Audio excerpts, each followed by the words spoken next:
ہم کہہ دیتے ہیں کہ بھئی دین کے ساتھ دنیا بھی تو ضروری ہے، دین کے ساتھ دنیا بھی ضروری ہے. جنید صاحب میں زمزم بھی پیتا ہوں تو وڈکا بھی پیتا ہوں.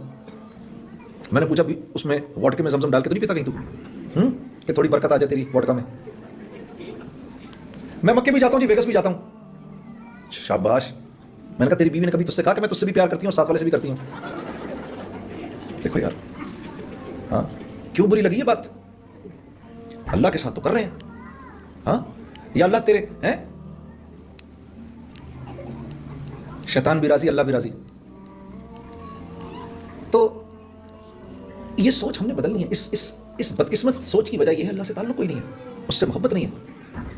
اللہ سے تھوڑا سا تعلق ہو جائے، اللہ سے تھوڑا سا تعلق بن جائے، آپ یقین کرو اللہ کی فرما برداری میں اتنا مزہ آتا ہے، اتنا مزہ آتا ہے.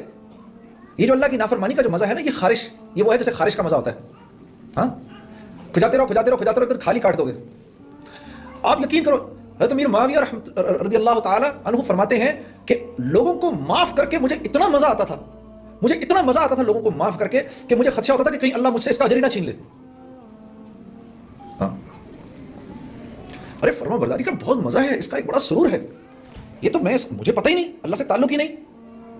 ساری رات تو گانا سنوں گا، لیکن رات کو 3 بجے 3:30 بجے جب ساری دنیا سو گئی ہو، اس وقت اپنے نرم گداز بستر کو، اپنی پیاری بیوی کو چھوڑ کر اٹھنا اور جانماز بچھا کر وضو کر کے آ کے کھڑے ہونے کا مزہ اور سرور مسلمان کو نہیں پتا. اس کا کتنا مزہ ہے، ہم اس سے ناواقف ہیں. تو پھر کیوں روتے ہو جب زندگی میں سکون نہیں ملتا؟ سکون، چین، اطمینان کس کے ہاتھ میں ہے؟ کس کے ہاتھ میں ہے؟ اللہ کے ہاتھ میں ہے. ایک نوجوان مجھ سے پوچھنے لگا، جنید بھائی یہ ذرا غور سے سنیے گا اس بات کو. اس نوجوان کے اس سوال نے مجھے سوچنے پہ مجبور کر دیا. اس نے کہا یہ آپ اتنے جو سفر کرتے ہیں روزانہ، ہر روز ایک نئے بستر پہ سو رہے ہیں، آپ کو نیند آ جاتی ہے؟ جھٹکے سے مجھے ایسے جھٹکا لگا اس کی بات سن کے. میں نے کہا میرے پیارے، نیند کا تعلق نرم بستر سے نہیں ہے، نیند کا تعلق نرم بستر سے نہیں ہے، نیند کا تعلق تو قلب کے سکون، چین اور اطمینان سے ہے. یہ نرم بستر ایک پرسکون نیند کی شکل ہے، شکل، لیکن یہ پرسکون نیند دے نہیں سکتا. یہ بڑا گھر، خوبصورت سا محل نما گھر، یہ ایک کامیاب زندگی کی شکل ہے، لیکن کامیاب زندگی سے اس کا کوئی تعلق نہیں ہے.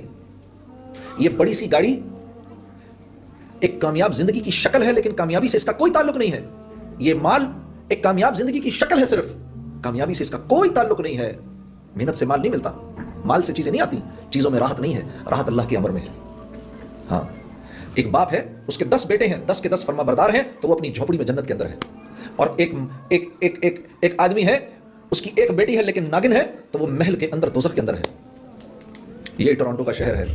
اسی ٹورانٹو کے شہر کے اندر مجھے آج بھی یاد ہے 1992 کی وہ قصہ، وہ آج بھی میری آنکھوں کے سامنے گھوم رہا ہے. ہم یہاں پر شو کر رہے تھے، بہت بڑا مجمع تھا. جب شو ختم ہوا تو آرگنائزروں نے کہا کہ اب باہر نہ نکلیں یہاں سے، بہت بڑا مجمع، ان کو جانے دیں. تو مجمع کے نکلتے نکلتے رات کے 2:30 بج گئے.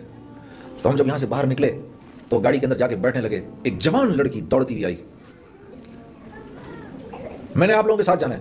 اب ہم رہنے والے تو پنڈی کے تھے سارے، ہاں ہمارے لیے تو کراچی بھی نیو یارک سٹی تھا، ہاں تو ٹورانٹو تو سوچو کیا ہوگا ہمارے لیے. اور پھر بھی کچھ تھوڑی بہت، اللہ معاف کرے، وہ کام تو کوئی حیا کا کام نہیں ہے جو ہم کر رہے تھے، لیکن پھر بھی کچھ تھوڑی سی تو حیا باقی تھی ہمارے اندر.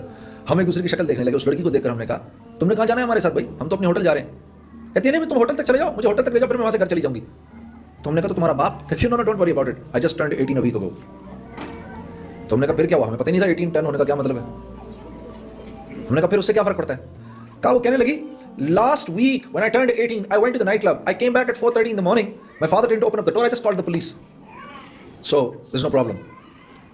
اب یقین کرو یہ پورا کا پورا واقعہ مجھے آج تک یاد ہے. 16 سال اس واقعے کو ہو گئے، 17 سال اس واقعے کو ہو گئے ہیں.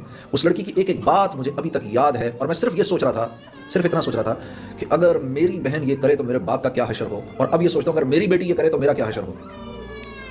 لیکن قصور اس بچی کا نہیں ہے، قصور اس بچی کا نہیں ہے، قصور ان ماں باپ کا ہے جنہوں نے خود زندگی میں دین لانے کی کوئی محنت نہیں کی، تو وہ اولاد کو کیا سکھاتے. میرے دوستو، یہ جن لوگوں میں آپ رہتے ہیں، اگر ان میں آپ عزت چاہتے ہیں تو آپ کو محمد صلی اللہ علیہ وسلم کی زندگی پر چلنا ہوگا.